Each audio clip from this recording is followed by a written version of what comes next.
Assalamualaikum warahmatullahi wabarakatuh. Baik, kita akan membahas tentang masalah niat dalam zakat fitrah. Siapa orang yang harus niat dalam zakat fitrah, dan haruskah seseorang itu minta izin kepada orang yang dizakati? Maka kita bahas ini dalam kitab Nihayatuz Zain. Dikatakan bahwa salah satu syarat bahwasanya zakat itu bisa menjadi sah harus dengan adanya niat. Karena zakat itu bagian daripada ibadah yang membutuhkan niat, agar berbeda antara zakat yang wajib dan zakat yang sunnah, sodako yang sunnah. Kalau kita mengeluarkan zakat tidak ada niatnya, jadinya sodako sunnah. Tetapi kalau kita ada niatnya, maka menjadi zakat yang wajib bagi kita. Lalu siapa yang harus melakukan zakat? Maka di sini dipilah menjadi 3. Yang pertama, wa amman niyatu fatakunu minal muaddi an nafsihi. Kalau ada orang yang berzakat untuk dirinya sendiri, semisal saya mengeluarkan zakat untuk saya sendiri, maka yang niat adalah saya sendiri.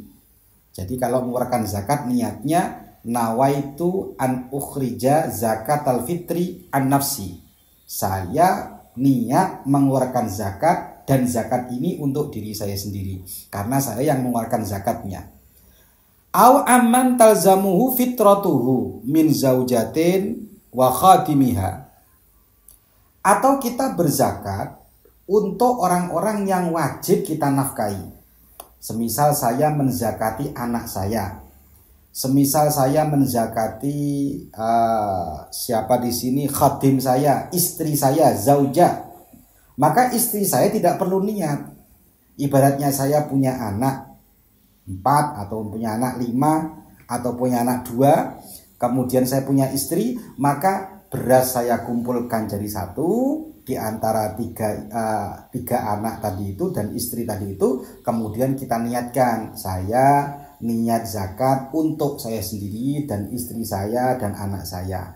Itu boleh. Jadi istri tidak perlu melakukan niat karena istri ditanggung nafkahnya oleh si suami. Dan si suami yang mengeluarkan zakat itu tidak perlu izin kepada istrinya. Bi ghairi idnihim tetap sah. Ibaratnya begini, istri saya nggak tahu, anak saya yang masih kecil nggak tahu karena masih tanggungan saya ya. Anak saya yang masih kecil masih tanggungan saya. Saya nggak bilang-bilang sama istri saya, tiba-tiba saya keluarkan zakatnya, saya niatkan zakatnya untuk saya dan istri saya dan anak saya yang masih kecil. Maka hukum zakatnya menjadi sah.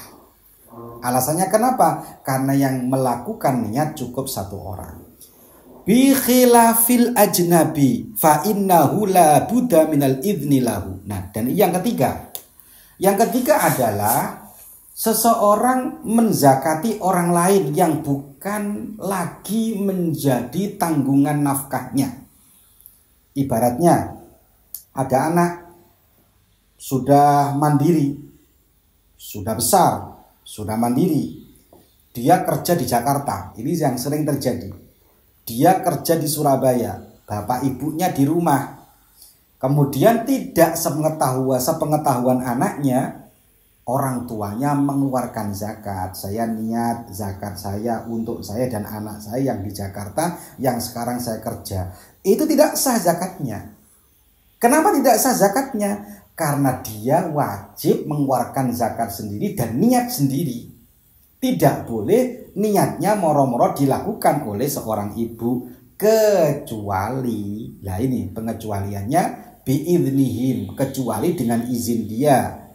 Ibaratnya begini, ada anak kerja di Surabaya, kemudian orang tuanya di sini sebelum mengeluarkan zakatnya ditelepon anaknya, nak, kamu di Surabaya nggak usah mengeluarkan zakat karena kamu kan nanti malam hari raya di sini, mudik kan pulang. Sudah, kamu nggak usah keluarkan zakat di sana, biar ibu yang mengeluarkan zakat di sini. Izin dulu, berarti kewajibannya dilimpahkan.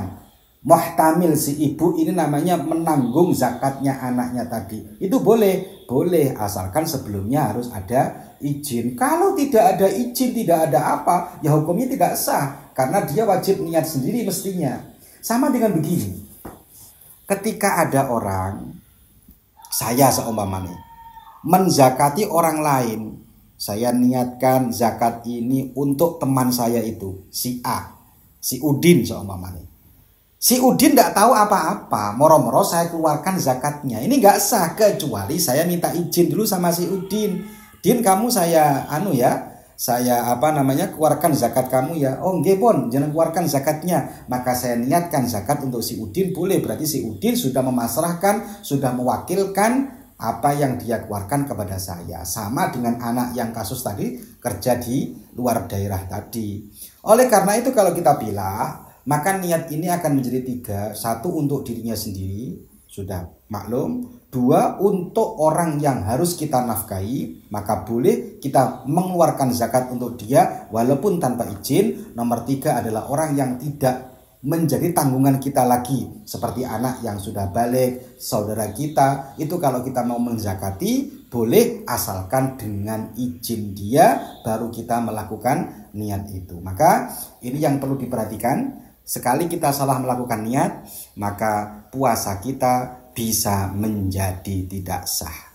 Kira-kira itu, semoga menjadi manfaat untuk kita semua. Amin. Allahumma amin. Assalamualaikum warahmatullahi wabarakatuh.